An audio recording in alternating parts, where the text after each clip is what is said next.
Regular people are not talking about murder every day. I'm not allowed to go to jury. I would love jury duty. I think I'm more proud of this than I am of like passing the bar exam. I have done all of this work for what? Or like no one else is doing it, so that's weird. That's weird. I'm doing this for my clients. I'm doing this for my kids. What am I doing for me?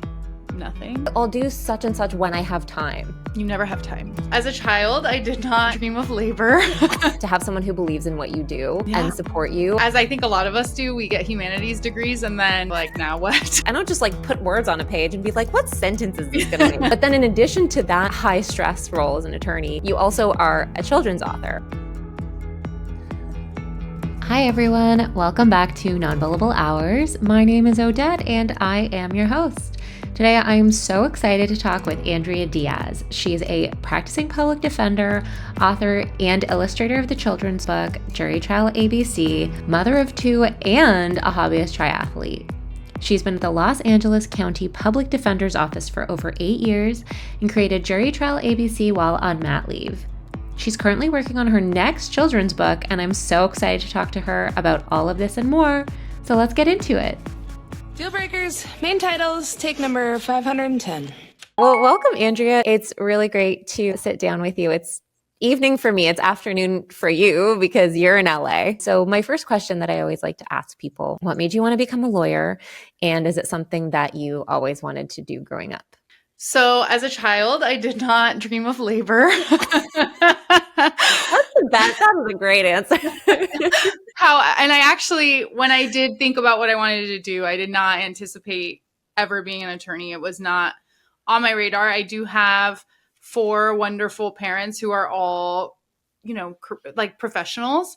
Yep. So I knew that's probably what I would do. One of them is actually an attorney, but I didn't think I wanted to be an attorney. However, as I think a lot of us do, we get humanities degrees and then we're like, now what? Yeah.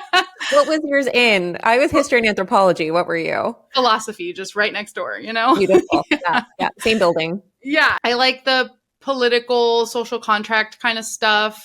And truly, that's how I made that decision. And I think now that was a crazy way to make a decision.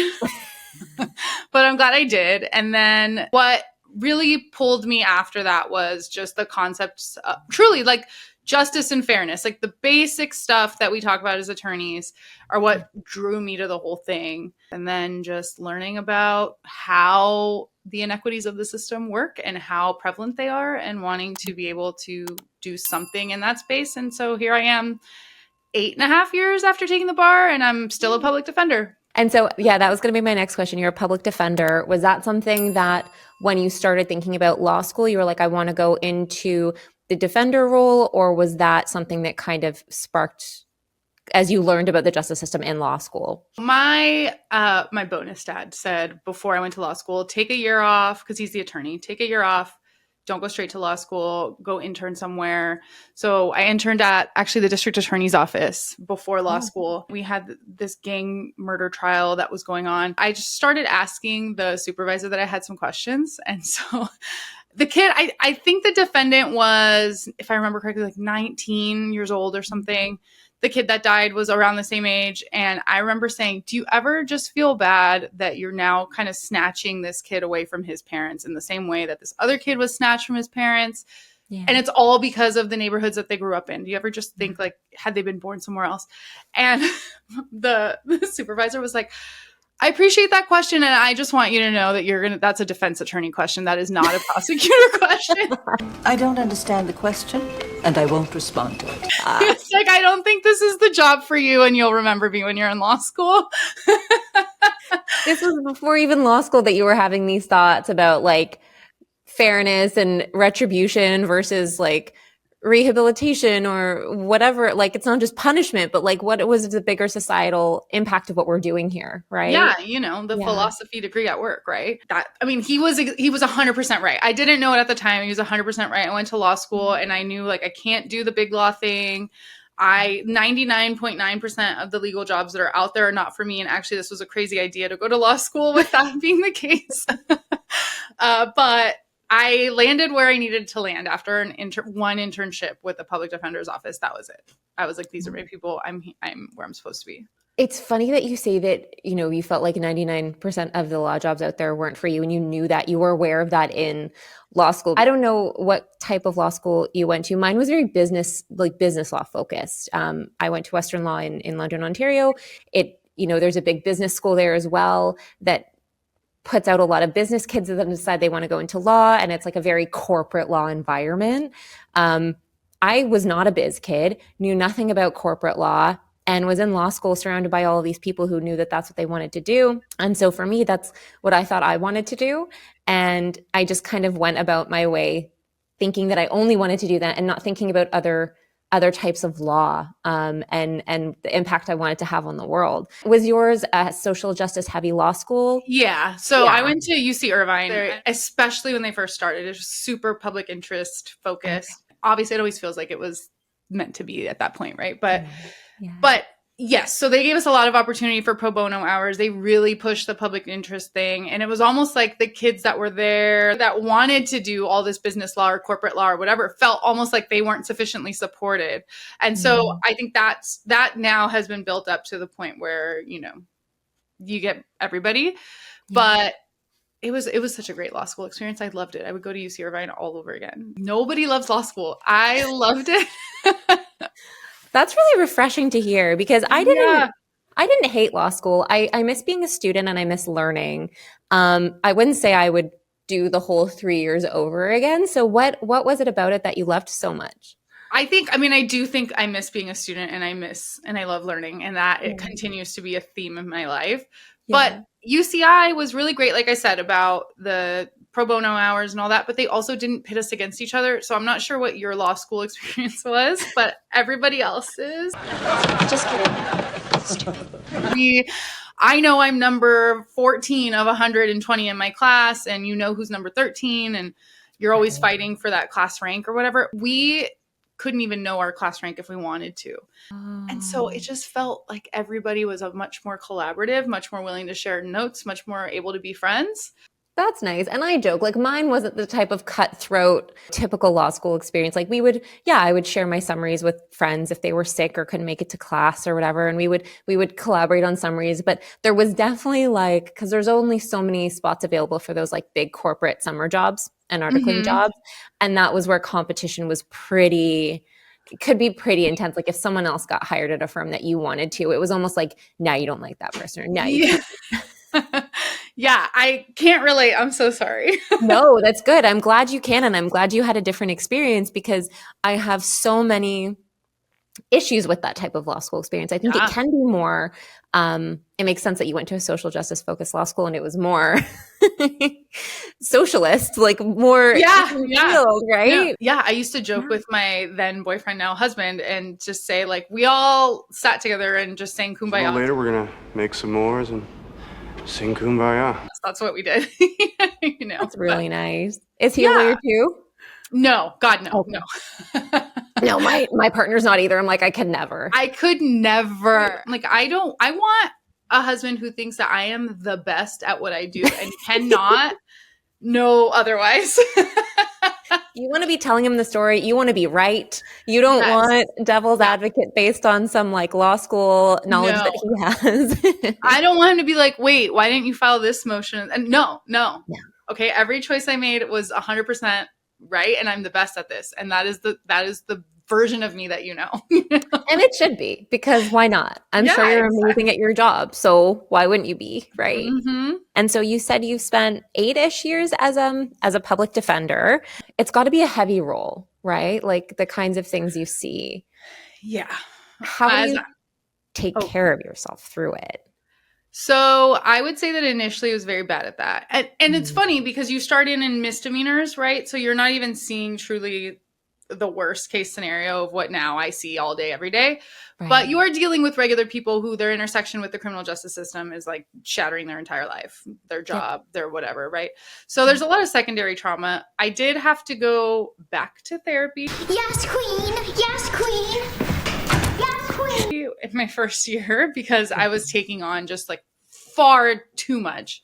Yeah. And I got those tools there. And then when I got went up to being a felony attorney, do it all over again. Like, got to go back to therapy. You got to help me again. Right. It's the same tools, but the volume just gets turned up. Yeah. But eventually, once I got sort of a handle on myself, a handle on my career, confidence, right? I actually started at my lunch break watercoloring at my desk. So yeah, so I've always liked painting. I've always been creative. I wish I could have been an artist instead of, everything else. But I just was like, I am missing doing something creative. I'm missing this. And I know that it's like good therapy for me. And I didn't ever do watercolor before, but because it's such easy, like setup and cleanup, right? You've like one little jar of water, the little things contained and some paper. I was like, I'll just take it to my desk. And then when I get overwhelmed, I'm just going to do that. Or if I'm listening to an interview or jail calls, that was sort of the thing that set me off into now doing a whole side business that's all creative and artist focused for me. Yeah, so I wanted to ask your particular art background because I want to get into that. But you hadn't done watercolors before, but were you proficient or were you taking courses in different types of painting or illustrating before you became a lawyer? All I did was in college, I took 2 art classes. And then it's just always been there for me. I've always done it. And I love that you use it to help when your mind's kind of in those stressful places because it can be a lot if your body is experiencing the same kind of level of stress as what you're listening to. Like if you're listening to like an interview or like you said, like a police call or something going on, like that's probably a really high stress situation for the people involved. And it's almost like your body takes on that stress sometimes. So you got to counter it somehow. 100%. Yeah. Like my friends and my husband like to remind me all the time that, regular people are not talking about murder every day, right? Like, like all these murder, rape, assaults, like whatever, that is not part of everybody's daily life. And so you need to remember that it's weird that it's a part of your daily life. And so that is one of the ways that I can do the intellectual portion of it while turning off the I'm being chased by a bear portion of it. It takes a special kind of person to do that work, to put yourself in that situation day in, day out. And real people's lives are on the line. And so it's a really important role. But then in addition to that super high stress role as an attorney, you also are a children's author. Yeah. That's the fun part. Which is amazing. So I want to talk about your book. So you have a book called Jury Trial ABC. Tell me about it. It is my like little baby. I'm so proud of it. After I made it, I told my husband, I think I'm more proud of this than I am of like passing the bar exam, becoming an attorney, because that has a path. You go to law school, you pass the bar, whatever, then you get your job. You can see that path from the beginning. And it's prescribed for you. Yeah. Yeah. This did not have a path. I've just been sort of figuring out what I'm doing as I go. And it just has been paying off. And it's so wonderful. And anytime anybody gets their hands on my book and they tell me that they like it, like my little Grinch heart just like expands. It's an ABC book, like a lot of ABC books that you see if you're a parent. But I authored it and I illustrated it. I started it when I was on maternity leave with my son. So I have 2 kids now. Yeah. My son was the first. So I started it probably because I was delusional, half asleep, half awake. I don't know, but it was a really good idea to me at the time. And I did have the mental space away from work. So being on maternity leave is not easy, but there's still a part of your brain that you don't realize is so dedicated to your job until you have a moment away from it. Yeah. And at the same time, I had a little bit of creative space, and my son did me the favor of being a bad sleeper. So he was always asleep on top of me, which means I can't go to sleep. Yeah, which was sweet. But I also had to stay awake. So I was like, well, let's get an iPad and I can do that when he's on top of me and I'll just do these illustrations. And the initial thought was I'll make it for the kids, like our kids. Mm-hmm. Because my husband is an engineer in the aerospace industry. Wow. And I can tell you, like, when I got pregnant, the amount of physics for babies and like airplane book and whatever that we got is crazy. We love it, but there is no lawyer book. There's no like cool, this is what your mom does book. That was going to be the next question. Why something related to your profession? But it's because there was so much out there related to, space and science, which is like really cool. Super cool. But I also am like, our job's cool. These are like very real social issues that matter, even, right? So Yeah. Oh my gosh. And so important to understand. I've learned that a lot of people do not understand because I talk to jurors a lot. Excuse me, Imperial Guard, how long do these arson trials typically last? You know, See, I don't get to talk to jurors. I'm a trial attorney too, but I do insurance defense. And in Canada, in Ontario, in the civil justice system, I don't get to talk to jurors after a trial. oh, you know what? I don't get to pull them. You're probably better off. Do you think so? Every time I talk to a jury, I leave upset. Really? Even if you were successful? Yes. Yes. Actually, oftentimes I'm more upset when I'm successful because the reasons that they chose to vote not guilty is like, I wasn't even talking about that. Like, what are you talking about? And the thing is, lawyers aren't allowed to be on the jury. So it's people Oh, wait, really? You can't? Sure, yeah. Are you allowed to in America? Oh, I'm not allowed to go to jury. I would love jury duty. Yeah, we actually can, which police officers can't, judges can't. For some reason, lawyers can. And so sometimes you get lawyers on your jury that practice another, field, and you're kind of like, is this good? Is this bad? Sorry, I'm so curious about this. Do you go in with the district attorney and do you pull them together, or do you get like one-on-one time with the jury afterwards? So the way it works is they are under no obligation to talk to us. And then the judge will read them this kind of admonition. And because we're in, LA, there's also and if anyone wants to do a book or a movie about this, like here are the parameters for which they can contact you, right? But so the judge will read them something that says you can now talk about the trial to anybody. Any requests to talk about it need to be, respectful and whatever. And if you feel uncomfortable, you do these things. So usually what we do is just the jurors go outside and I will just text people from my office. You normally, your whole office knows you're in trial, right? So you just text and you're like, hey, can anyone talk to my jurors? Because if it's a guilty verdict, you've got to sit back and then figure out when we're doing sentencing and stuff and the jurors are leaving.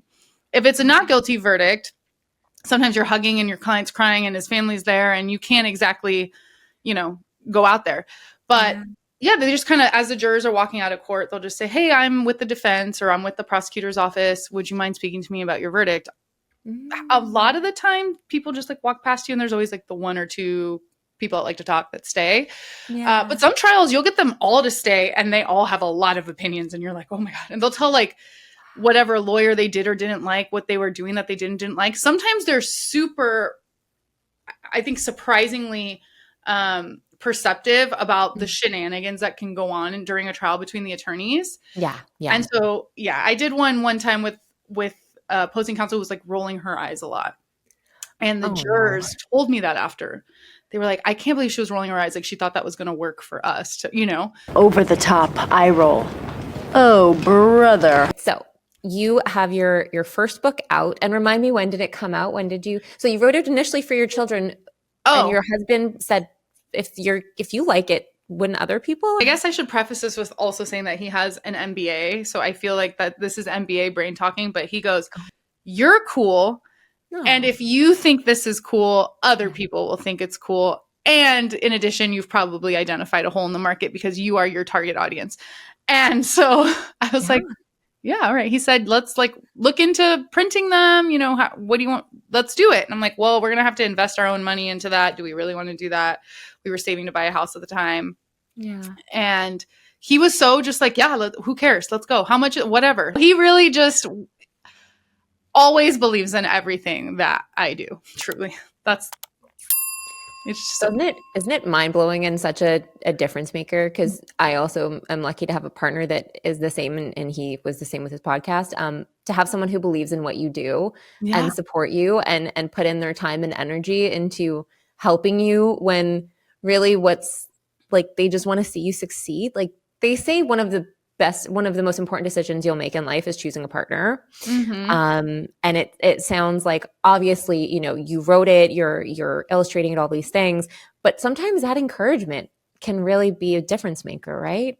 Absolutely. I don't think I would have actually gone through with doing it had he not been so like, why are you even second guessing it? Just do it. Well, I'm so glad you did, because I think it is really important that, things about our world, the good, the bad, the scary, are things that can be made accessible to kids and even parents, even people who might, English as a second or third language, maybe it helps them understand, the court process a little bit better too. The distilling it down into a child-friendly thing obviously was the hardest part. Yes. But ultimately, at the end of the day, all of the issues that you have at a trial are issues that come up in regular life all of the time, I think. And so once I realized that, the illustrations could sort of help drive the point home. And it was just so fun to do. How long from deciding you were going to write it until you decided to publish it? How long was that time frame? Until it was actually published? Yeah. 4 years. Wow. It was like I did most of it. I got all the way to the S page, and then I went back to work. And then I was like, that was a dumb idea. I'm not doing that. That's dumb. And then my mom every day was like, hey, where's your book? Are you going to finish it? And it just sat on the back burner until then I get pregnant with my daughter. And I'm like, the time to finish this book is now. Like, there will not be another maternity leave. There will not be another child. And so then I finished it. Did you hesitate? Like once you finished it and you wrote it for your kids, was there a hesitation in, I'm going to publish it? I'm not going to publish. No, I don't. This is ridiculous. Okay, I'll go. No one will care. Like, I have done all of this work, and then for what? Like, I felt like I had already jumped off the deep end at that point because the money's out of the savings. It's just sitting there waiting to get spent. Like, let's go. Yep. You're like, I owe it to myself and all of the resources and time that we've both put into this to see where it goes. Yeah. And you have told me that you are writing a second book. I am. Amazing. And that is about focusing on grief and death, and also for kids. Yes, so, which I love, which I think I think these are incredible topics, and I think we try to shelter children from it. So what was your inspiration for starting that one? Well, first of all, thank you for saying that. I feel like a lot of people are like, oh God, why? And I, the philosopher that I am, have never had a hard time talking about these things. And then you become a mom, and then those things become a lot scarier, and everything becomes a lot scarier because then you're like, well, everything, I can't even say the words, but like everybody around me that I love could one day die, and I could witness it or be there for it. And so you almost are like now I understand why people have a hard time talking about it, right? But I never did before. The inspiration was I was very close with my grandfather. He passed away last July.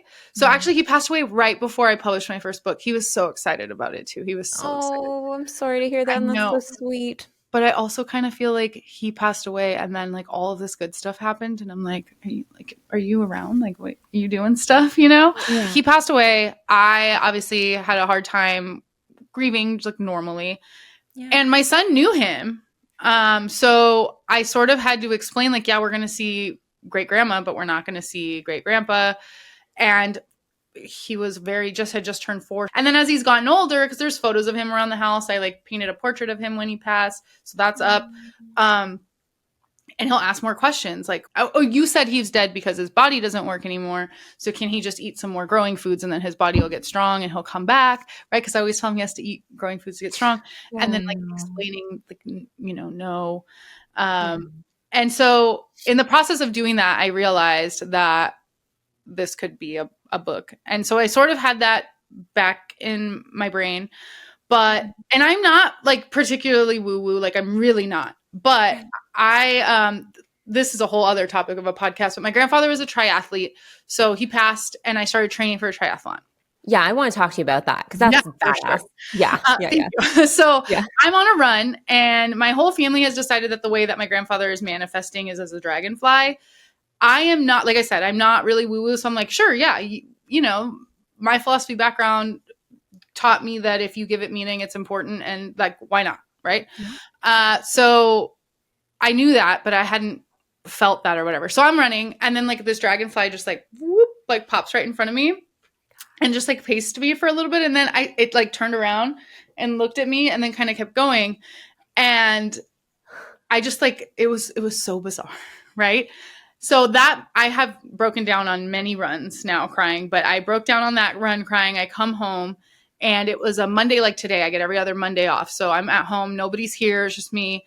And I sit down on the couch and I'm crying. And I just like pull out my phone and I'm like on the notes app and I'm just like, and so I then just edit it the next day, made sure it rhymes. And it's like the texts are done. The text done. It's crazy. The fun thing is I am illustrating it with watercolor. So I'm not doing the iPad. So it is taking me a lot longer, but Oh, yeah.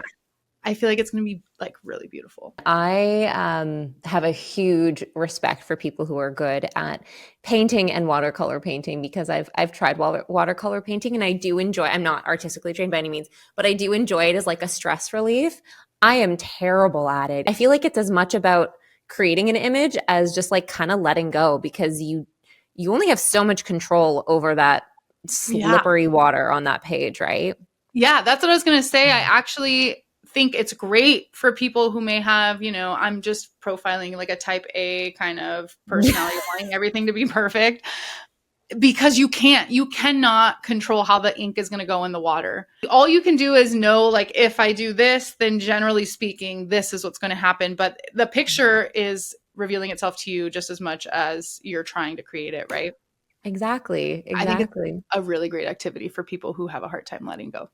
Oh my gosh. And when I first started, I literally thought it was going to be like painting with like oil or something like that, where it was like very controlled and you can figure out exactly where you want the color to go and you can put it on the page and it'll stay there. Mm-hmm. And then I started doing what you were doing, was like looking up YouTube videos about how, and it's just like put a bunch of water on the page and just like make drops and see what the color does. And I'm like, I don't just like put words on a page and be like, what sentence is this going to make? Yeah. It's the complete opposite part of the brain.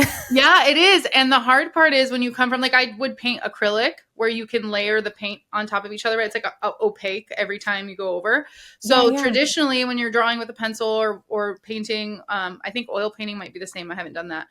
But acrylic, you do dark first and then you go dark to light. So you put in all the shadows and then you like bring out the lightness after. And with watercolor, you can't do that because your paper is the white. So you actually have to go white to dark, like light to dark. And it's just reverse in my brain. And so then sometimes I mess up and I do it the other way. And I'm like, now I have no white left. I'm like, this looks crazy. Right.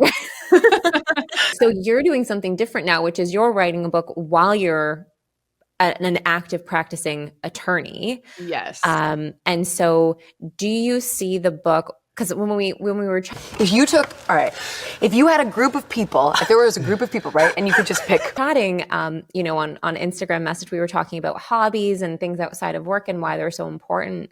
So do you view writing this book on grief or illustrating it now more as a hobby, as a second job, as a passion for, like, do you label it that way or do you just let it be what it is?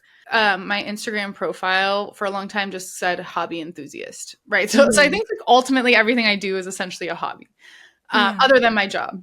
Now this is sort of entering a weird territory of like, I am actually being paid now, right? Through sales of my book and like some little art things and whatever.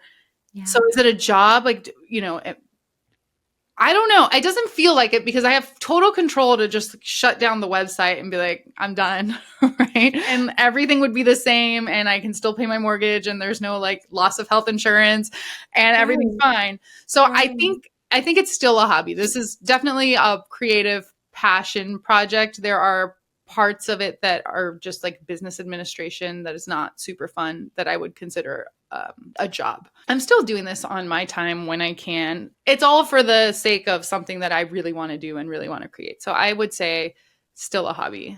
Hopefully it continues to feel that way. Yeah.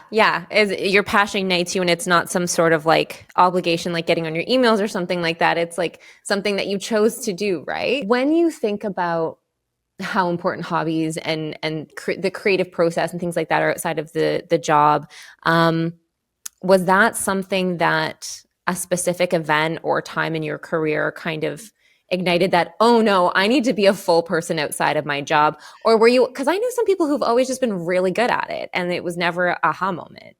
I definitely was not always good at it. And I think especially in my field, I don't know about like your field so much, but we tend to make our job our entire personality. Are you angry with me for having a hobby? Evidently, yeah. And Yep. especially public interest work, you're so dedicated to the cause and to what you're doing that your whole personality is your job. But there's people in my office that love this job so much that they cannot fathom retiring ever. Yep. Because they just were like, well, what would I do? And I'm like, what do you mean, what would you do? I would be like, I got 100 things on the to-do list, right? But What wouldn't I do? yeah. But when I first started, I think you could say, I'm Andrea Diaz and I'm a public defender. Ted Mosby, architect. Would be the way that I would think of myself. And now I think public defender is like way down that list, not necessarily in terms of priority of what things I care about, but just in who I am as a whole human being. Yeah. Being a mom, I mean, it's a little cliche, but being a mom really did sort of become an aha moment because you don't have a choice but to be a mom to these kids, right? And you realize then and there that there is an entire life, right, where you are just being a mom. And that is a whole life right there. And then you're like, well, I'm also at work. And those two things are very different, oftentimes conflicting. And so your idea of your personality and who you are can expand to fit those two things. And I have never considered myself an artist. And it felt like a little radical act to like put on my Instagram that I'm an attorney and artist, right? Because it feels almost fake to say that. Really? Or I felt like it. Yeah. I don't know why. I don't know. Maybe if I had like a job at Pixar, I'd feel okay putting artist there. I don't know. Is it because it feels so diametrically opposed to your day job that you're like, can I be both? Or well, I think it's just that at one point are you an artist? Like if I never sell anything, am I an artist? But if I'm just creating for myself, or if my little business stays little and never, like I'm not traditionally published, I just do this all myself. So I'm not really like a children's book author, right? Like that, it's that thing that you want to put everything in a perfect little box of what it should be. Wrapped up in a neat little package. You pass the bar, you have a job, you're an attorney. Like that's easy, right? You're not an attorney if you don't have either one of those things. I think that was the sort of the aha moment. And then after that, it was, okay, so I'm doing this for my clients. I'm doing this for my kids. And then finally it was like, what am I doing for me? Like, what am I doing for me? right. Nothing.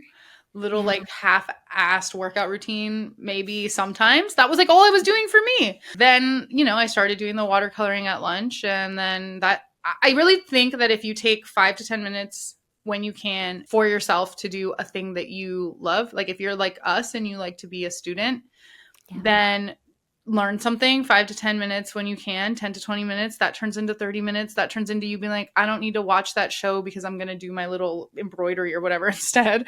Right. Yeah. Or I'm like now not scrolling TikTok or whatever for 45 minutes. I'm doing this. And it just, I'm telling it like snowballs. It snowballs into you now taking that time for yourself more and more and more. And then you have something to show for it. Yeah. I completely agree with you. And I was one of those people who did make law my personality for a long time and kind of abandoned any part of me that didn't fit into what I thought the lawyer me should look like. And I did a podcast episode like really early on, just like an audio only, just myself talking about why I think hobbies are so important. And I think you just touched on so many things that we forget are just as important as our job, which is an identity outside of our job, doing things for ourselves, taking the time for ourselves. If you do something for 5 or 10 minutes a day or half an hour a week, like in 5 years and 10 years, how much time is that going to add up to? Absolutely. And it's just all these little incremental things, but you don't start off like, I just ran my first marathon last month. Oh, you don't congrats. start off doing that. Thank you. Yeah. You start off with 2 kilometers. You start off getting a pair of running shoes. You with your triathlete stuff that I want to talk about. Like, so you said your grandpa was a triathlete. Yeah. And did I know you this jump right into it, or did you start with running or swimming or? So before I get into that, this is not nearly as cool as running a marathon, but I did run a half marathon as part of my training for my triathlon. Congratulations. No, that's amazing. Yeah. That's amazing. And if you're like me, you buy like 4 pairs of running shoes to start. I have another pair in the mail on the way. Wider toe box. Yeah. For sure. Got to get the That's wider toe box. awesome. Did you have fun? Yeah. No, I've never been a runner. I was a swimmer growing up. So Okay. that helps with the triathlon. I feel like that's always everyone's like, yeah, I can bike, I can run, but you're not going to catch me swimming in the ocean, right? My grandfather, so he lived in Mexico. So he's actually Cuban. He emigrated here and then retired from here and went to Mexico. And I spent all my summers with my grandparents in Mexico, and just like stunning beach, whatever. And he and I would actually, because he didn't want to go to the ocean by himself. And I would go with him and we would train all the time when he was training for triathlons, but I would just do the swimming. I wasn't trying to ride a bike or run. So initially I had signed up just for the Olympic distance swim portion, which is a mile swim in the ocean. And I was like, oh, I can train for that. That's easy. I know how to do that. And again, my husband. So I'm in the parking lot of the gym about to start swimming again. And I called my husband and I was looking at the thing that I had signed up for and looking at the other options. And I saw this sprint triathlon and I was like, am I delusional or could I do one of these sprint triathlons? And he was like, if you're delusional, I'm delusional. Baby, you're delusional. And so I decided I'll just train for that instead. So I switched to that. And remind me, what are the distances for the sprint? It was a 400 or 500 yard swim. I mean, it was like a yard, I don't know, a little less than meters, right? The bike was, I don't remember kilometers, 13 miles. Oh, that's okay. You can say miles. Thanks, Canada. I'll take it from here. Barney, it's like 26 miles. The run was a 5K. I'm a very bad bike rider. I was not confident on a bike, always scared I was going to fall, scared starting, scared stopping. I didn't learn to ride a bike till I was 12, so it was just like very not my thing. And then I get a clip in. So I was really afraid of that. And I was really afraid of the 5K because the last time I had run a 5K, maybe it was 10 years ago or something. And I hated every second of it. Yeah. But, as they say for triathlons, why be bad at one sport when you could be bad at three? I love that. My bonus dad, who would do triathlons with my grandfather, helped me find a bike on Facebook Marketplace. And I just watched a YouTube video about how to clip into the bike. And immediately ate shit in my driveway. My son saw me. Bike, you can't just like take your foot. Like it's I've never tried it, but I'm scared of the clip-ins. You have to slide your ankle out like this. So now I'm super pretty super confident on it, especially now on a bike with no clip-ins. Why the fuck do I want a caravan? It's got no fucking wheels. Come on, right? But yeah, like I can do that in my sleep. Yeah, but I had a great parenting moment because I tried to clip in and I just went from like not moving to just like falling over in the driveway, like screaming because I actually like hurt my shoulder. And my son was like, oh my God, like, are you okay? My husband's laughing and my son runs over and he goes, Mommy, are you okay? And I was like, I am okay. I am not good at this, but I am going to get back on. I'm going to try again. And I made a point to get back on and try again because he was watching me, and I was Amazing. Like, this feels like a test and like a parenting test. Yeah. So I did that and I kind of caught the bug a little bit because you get to be out. It's like such a beautiful day. You're out by the beach. They close off the street. Like when else do you get to ride your bike up and down like Pacific Coast Highway? I was just going to say, especially in California, like you're on the coast. It's stunning. I remember thinking, okay, I get why you did this. Like I get it. And so after that, I was like, well, I got to do the Olympic distance because that's like the real one. And that's the one he would do. He did do a half Ironman in his 70s, but he mostly did the Olympic one. So then I just kept the training going.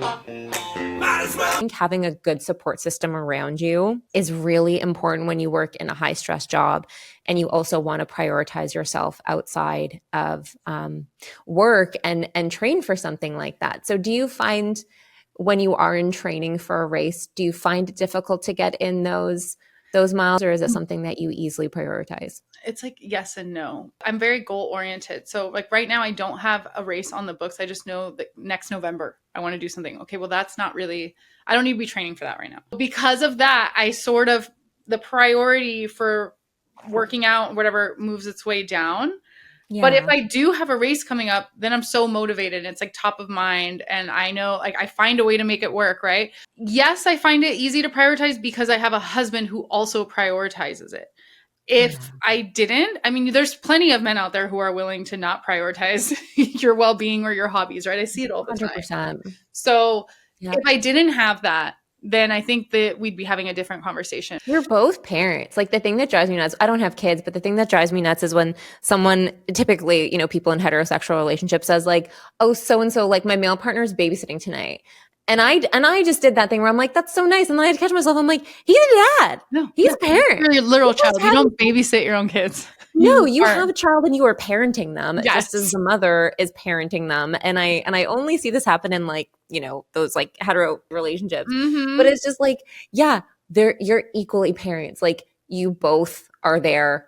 Why would he get his gym time and you don't get your run time or your cycle time? If I had like a little pulpit, in addition to all of the political things I want to say, I would get up there and I would say this, like, don't be a man that does not care about your wife's well-being and her hobbies. Because it sort of is always that way. I mean, I think it's very rare for it to be the other way. I'm making a generalization, but I really do. I think you're right. I mean, my grandfather is a perfect example of this, right? Because he's like retired and out and doing all of his activities and then coming home to my grandmother having made him lunch and washed his underwear and whatever. And it's like, what a wonderful life. But I do think that was also a choice. I recognize that this is someone who values me and my time as much as his own. Yeah. And your growth. Because like, if you're stunting your partner's growth either on purpose or unintentionally, like, that can't lead to a happy dynamic. Like, you want your person to thrive, right? I just think that it also pays off because it makes me a better wife. It makes me a better mom. It makes me a better attorney. It makes me better everything. Yes. Like everything. And I'm way happier when I get back. Me, when I'm not allowed to run because of like a stupid injury or a little sickness, I am less happy. I'm sorry, I keep forgetting. You were sick the day they taught law school. Yeah, totally. And I can feel it. Not only is it the endorphins, it's knowing you did something for yourself. It's the time outside or even the time at the gym. Treadmill running's not my favorite, but I will take it over no running at all. Yeah, the meditation of it all. Yeah, it's the meditation. Like, I used to not be able to run without music. And now I find myself like not even wanting to, maybe listening to a podcast, but not even really running with music in my ears now because I just like to think or zone out. Wait, that's incredible. It's really strange because I can never be the person to leave my house without my headphones in for a run. Yeah, that's amazing. So, I feel like I can pull it off if it's like a sprint, like you're doing a lot of things kind of workout where you're stopping and starting. If it's just like a go run for an hour, I think I might die without the music. I don't know. But you swim without it. Yeah, I do. That's true. Yeah. So you've got that ability because you can't have headphones in your ears when you're. Well, you can. I just bought some. Actually, I say just bought some a year ago. No I way. bought them. And they're actually my running headphones too. You know the ones that sit they're like the conductive ones, the bone conducting ones. Are they? They're not shocks, are they? So they have some called Open Swim Pro. So I've been using them as my running headphones for, the awareness and whatever. Yeah. And I bought over a year ago because you have to sort of upload music onto it like an MP3 player because Bluetooth doesn't work in the water. And so that step has just been too much for me. You sound like me. It's like that last tech thing to get you over the edge. I'm like, I'm good. Like then when I got to go through my like old iTunes library and just like find old music or buy new music and then download it and then upload. I mean, come on. That's a lot. I haven't done it. So I guess you could say I have made the choice to not listen to music when I swim. That's where I'm at. So I guess I get it. Yeah. And I love what you said about having these things outside of your job makes you a better person, a better mom, a better wife, all these things. Do you have advice for someone who for a lawyer, let's say, who wants to try something creative or is just feeling overwhelmed and wants to step outside of their comfort zone? Yeah, I think it goes back to what we were talking about, the like 5 or 10 minute thing. Mm-hmm. I mean, there are going to be attorneys that listen to this and they're like, yeah, of course you have time to do all of this. You have every other Monday off. You're a government employee. You don't have billable hours. Right? Like I recognize that I am not working, 60, 70, 80 hour weeks every week, like some attorneys are. Right. But you are doing something. You are doing something with your free time and it's not all work, right? It's probably, mindlessly scrolling on your phone. And I'm not saying that's necessarily bad, but I'm just saying there is something that you're doing. You're watching TV or you're reading a book or I don't know, you're sitting in a lot of traffic or whatever it is. And you can take that and just co-opt like a portion of that to something else if you want to. So I think that the first thing you have to do is think about, what does my life look like? Where are those times where I have 5, 10, 20 minutes that I can take? Because for me, when I did this with the watercoloring at my desk, I was like, well, I'm not going to bring a bunch of acrylic paints and an easel and all this stuff to work. That's crazy. Although the visual of that with you like in your suit, like right? with your yeah, so you have to be practical, right? Like you might want to do this very cool big thing that is not practical for your life right now, but there is something that you can do. So if you need something that's portable, right? My brain always goes to like embroidery is portable.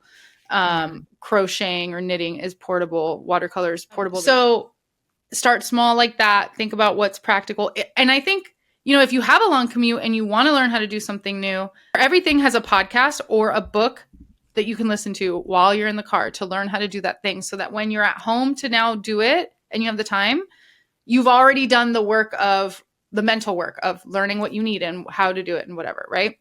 Oh, I love that. I did that with a triathlon. I just bought this audiobook from a lady who actually was an attorney and started doing triathlons. And it was like a beginner's guide to triathlon. And I just listened to it while I was driving to work, right? I encourage anybody to do it because it pays off in so many ways. And then once you get going, it's sort of like your inertia is going, or your momentum is going in whatever direction it's going in. Is a property of matter. Inertia is a property of matter. So if it's going in the direction of you're doing new things and you're doing your hobby and you're spending time, it's going to keep going in that direction, and it's going to snowball and be cumulative, as we were saying earlier.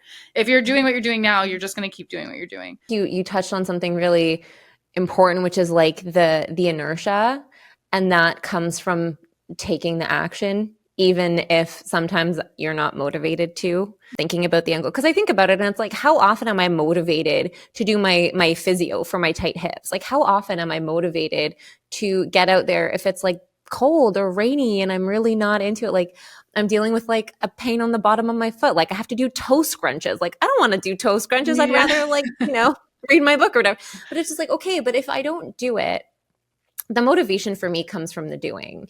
And a lot of people I talk to about that kind of thing, they're in the same boat. Like, you might be motivated to work on your goal once a month, right? And that will get you progress. But what about if you didn't think about, okay, I'm not motivated to do it, but I have maybe the discipline to do it, or this is where I want to end up, this is what I'm going to do. And like you said, that 5 minutes, if you just dedicate your 5 minutes, that'll turn into more and more time. And the 5 minutes is oftentimes the lie you tell yourself to actually do 20 minutes, right? Because you start at 5 and then you're like, now you're going and you're like, wait, I don't want to stop, right? If you're super busy and I know like your Outlook calendar is out of control and you've got just schedule the time into your Outlook calendar. Yeah. I know, it's like, seriously, I schedule the dumbest stuff because if I don't put it on there, it will not happen. And so you can schedule like, I'm done with work at 6 or 6:30 because it's a late day. And then I'm going to sit at my desk from 6:30 to 6:45 and I'm going to do whatever the thing is. Right. Or you can schedule it literally whenever. Saturday at 9 a.m. I'm going to go my pottery class. Everyone, do not talk to me on Saturday at 9 a.m. Don't even try, because this is what I'm doing, right? It's not even the thing itself that's overwhelming. It's the how do you fit it in that's overwhelming. And break down your life, find when makes sense, and then just put it in there. But it's like we're just waiting. We're waiting to be like, well, I'll do such and such when I have time. You never have time. You're never going to have time. I know you said like people might, I don't know, who would look at you and think that you're a mother, you have 2 kids, you're a partner, you work in a really important, like high stress job. Like, I wouldn't look at your life and be like, well, of course you have time to write a children's book and train for a triathlon. You're not billing 80 hours. It's like, no, everyone has their stuff. People have aging parents with their own health they need to care for. People have their own health problems that they need to care for. People are renovating a home. People have a sick cat. Like, no one's life is challenge-free and conflict-free. And there's never going to be that perfect time to train for a triathlon, to write a children's book, to have a kid, to do those things. So So I think when we look at other people and be like, of course they have the time, people in like the general 99% of the population, people don't have the time. They make it. And you're right. Like you said, it's those little mental tricks. 5 minutes turns into 10 minutes, and 10 minutes is way more than 0. Yeah. And you know what I did the other day that I think probably got me some, like, what is this crazy lady doing upstairs? We took my kids to a birthday party. So my husband and I took the kids to my son's friend's birthday, like one of his besties. And I just was like, it had been so long since I had exercised. I could like feel the crazy turning on in my brain. And I was just like unhappy and whatever. So I was like, well, this birthday party's at a park and there's a running trail right there. So we're going to I came in my running stuff and we got there. I was like, hello, I'm going on a 20-minute run and goodbye. Come on, let's start running. Let's go. I know. But I think traditionally you would think, oh, I have a birthday party at that time. So I do not have time for this activity, right? Right. Or you're like, no one else is doing it, so that's weird. Yeah. It's no, like, it was weird. Yeah, I don't care. Be weird. You're a triathlete and you're gonna have a healthy heart. Be weird. Call me weird, but when my Garmin tells me that my resting heart rate is like below 60, the satisfaction that I get is exactly. It is way more fun to be weird in this world than to worry about what everyone else is doing. Because it's really easy to tell ourselves that we want to do something or make goals, but the hard work comes when no one's looking, and clearly you are. You're putting your money where your mouth is. And I'm really excited to see your next book come out. Thank you. You are also literally putting your money where your mouth is, because you are doing this. And this is not a small task. So thank you. Yeah. I appreciate it. Can't take full credit. I have an amazing partner in life that really helps me out. Every time I talk to someone new, same with you today, Andrea, like it just lights up my brain in a way that practicing law doesn't, and it's super rewarding from like a selfish point of view. I love to finish off by asking my guests one random question. And so the random question I have for you is, if you could only watch one movie for an entire year, what would be your movie and why? Okay. It's probably The Devil Wears Prada. Oh my God. Have you seen I got chills from the new one. Miranda? Took you long enough. You know, back in the day when you had the DVD comfort movie that would just play and then you'd fall asleep and then you wake up and then it's on the menu? Many times. The different phases of my life, I feel like the people I don't like in the movie change. Interesting. Yeah, because I kind of initially was like, I don't like this partner. He's not supportive. He's mad at or whatever. And then I was like, well, she is being a horrible partner. Right. And so understandably, he's very upset about this. And then I would go back and be like, well, you know, they did say it's a year. Everyone should just understand she's going to have a crappy life for a year, which is kind of like, you know, studying for the bar exam or being in law school. Like everybody knows you're not going to come to everything. You're not going to be available because you have this other thing. So then I kind of went back to like, everybody else sucks. Right. And now I'm like, no, the job and the high stress, everything's an emergency for something that doesn't matter. That's who I don't like. That's so funny. So your villains, your like protagonists and antagonists have changed over the years. That I can't even talk about. Gird your loins. On my car. Well, it's so nice to chat with you. It's so nice to meet you. Next time I'm in LA, I would love to have coffee with you. Oh my God, yes. I'm so happy to have you as like a friend now, because I just think you're absolutely wonderful. And I'm really, really appreciative of your time and your energy. And thanks, Andrea. Thank you. All right, that was my talk with Andrea Diaz. I'm so grateful for her story, for her energy, to hear about all of the ways that she makes sure she prioritizes everything in her life, in addition to her very, very important public defender job. I hope her journey inspires you to carve out space for yourself, no matter your situation. And until next time, please leave a comment below. Maybe let me know, if you were to write a book, what would it be about? Mine would probably be about ocean creatures, with a full chapter on anglerfish. And until next time, bye. One take Charlie. I'm obsessed.